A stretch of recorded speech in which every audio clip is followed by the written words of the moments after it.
வணக்கம் லங்காஃபோ உறவுகளே, மற்றும் ஒரு காணொலியூடாக உங்களை சந்திப்பதிலே நாங்கள் பெருமை அடைகிறோம். இப்பொழுது உலக நாட்டிலே அதிகமாக பேசப்படுகின்ற விடயம்தான் மத்திய கிழக்கு போர் பதட்டம். இந்த போர் பதட்டம் தொடர்பிலே நாங்கள் தெளிவுபடுத்துவதற்கு முன்பதாக எனக்கு எங்களுடைய தென்னிந்திய திரைப்படங்களிலே தமிழிலே நகைச்சுவையான திரைப்படங்களில் ஒன்று வடிவேல் நடித்த திரைப்படம் இந்த 23ஆம் புலிகேசி. போர் போர்ன்னு போவாங்க, கடைசியில போருக்கு பக்கத்துல ஒரு சமாதானம் வரும், சமாதானம் முடிவடைந்ததுக்கு பிறகு ஒரு போர் வரும்.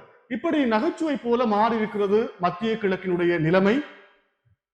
அமெரிக்கா மற்றும் இஸ்ரேல் அத்தோடு ஈரானுக்கு இடையிலே 2 வாரங்களுக்கான போர் நிறுத்த ஒப்பந்தம் மேற்கொள்ளப்பட்டது.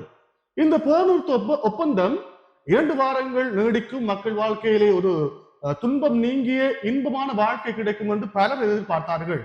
ஆனால் இதில் இப்பொழுது ஒரு விரிசல் ஏற்பட்டிருக்கிறது.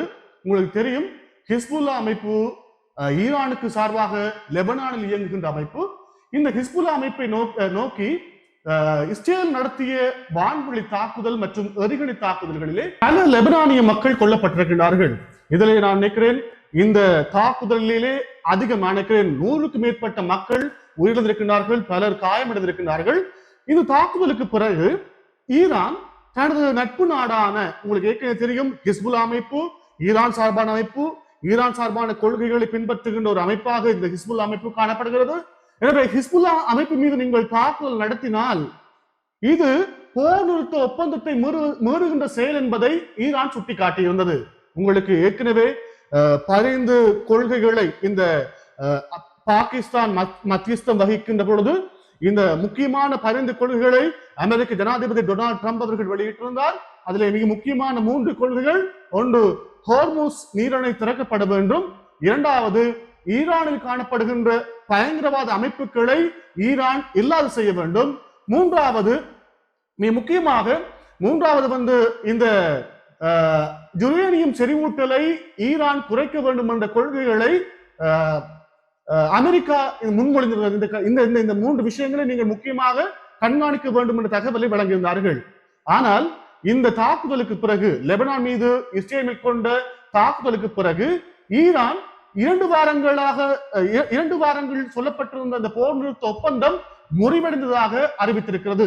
நட்பு நாடு மீது மேற்கொள்ளப்பட்ட இந்த தாக்குதல் மிக மோசமானது, வன்மையாக கண்டிக்கத்தக்கது. ஒரு அண்டை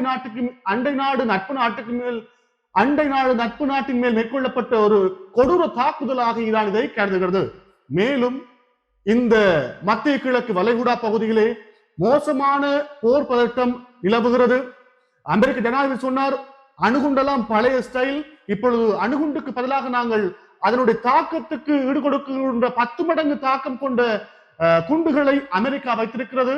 இதை நாங்கள் ஈரான் மீது பரிசோதிப்போம் என்ற விஷயத்தையும் சொல்லியிருக்கிறார்கள். ஒருபுறம் அமெரிக்காவிலே டொனால்ட் ட்ரம்புக்கு எதிராக சட்டசபையிலே அவருக்கு எதிராக ஒரு நம்பிக்கையில்லா பிரகடனம் போய்கொண்டிருக்கிற அதேவேளை மக்கள் மத்தியிலும் அவருக்குரிய செல்வாக்கு குறைந்திருக்கிறது. உலக நாடுகள் பொருளாதார வீழ்ச்சிக்கு காரணம் அவர்தான் என்ற விஷயத்தையும் சொல்லியிருந்தார்கள். எங்களுக்கும் ஆசை, இந்த போர் நிறைவடைய வேண்டும், மக்கள் மத்தியிலே ஒரு சுபிட்சமான வாழ்க்கை உருவாக வேண்டும், குழந்தைகள், பெற்றோர்கள், வயதுடையவர்களுடைய வாழ்க்கை நிம்மதியாக பயணிக்க வேண்டும், இந்த உலகம் அமைதியை நோக்கி நகர வேண்டும் என்பதே அனைவருடைய எதிர்பார்ப்பு. அந்த எதிர்பார்ப்பு தொடர்ந்தும் நடைபெற உலக நாடுகள் கை கொடுக்க வேண்டும். இந்த போரை நிறுத்துவதற்கான ஒரு உடன்படிக்கையை அவர்கள் கொண்டு வருவதற்கு அனைத்து நாடுகளும் முன்வர வேண்டும் என்பது லங்காஃபோ ஊடகம் என்ற ரீதியிலே நாங்கள் இந்த தகவலையும் முன்வைக்கின்றோம். விடைபெறும் நான் உங்கள் ஹரிஷ். நன்றி உறவுகளே. இது போன்ற மேலும் பல முக்கிய சுவாரஸ்யமான செய்திகளை அறிந்து கொள்ள லங்காஃபோ யூடியூப் சேனலை சப்ஸ்கிரைப் பண்ணுங்கள். எமது செய்திகள் உடனடியாக கிடைக்க பெல் பட்டனை அழுத்துங்கள். அத்தோடு எமது செய்திகளை மற்றவர்களும் பார்வையிட ஷேர் செய்யுங்கள். நன்றி. இச்செய்திகளுக்கு பிரதான அனுசரணை செல்வாசோக் இமோபிலியன், சுவிஸ் நாட்டில் முன்னணி நிறுவனம். தொடர்புகளுக்கு 07914642428. வீடு வாங்க, வீடு கட்ட, வீடு திருத்த மற்றும் வீட்டுக்கடன். Your future our vision.